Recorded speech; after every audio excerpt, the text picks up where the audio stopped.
Hi, I'm Mark Kimball with Larsen Supply. Now that we have our water source connected to the watering system by LASCO, I'm going to show you how to connect the fittings. Fittings like valves, T's, elbows, couplings.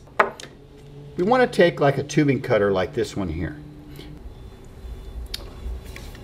Taking our tubing, lay it in the cutter, snapping it, then just take, insert the tubing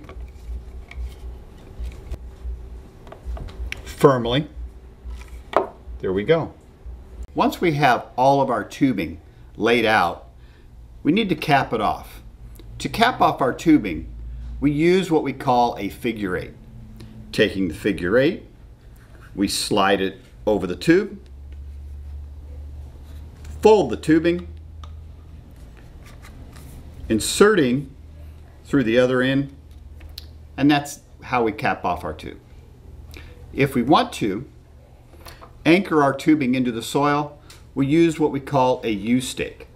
Take the U-stake, slide it over the tube, anchor it into the soil, holds it in place. And that's it.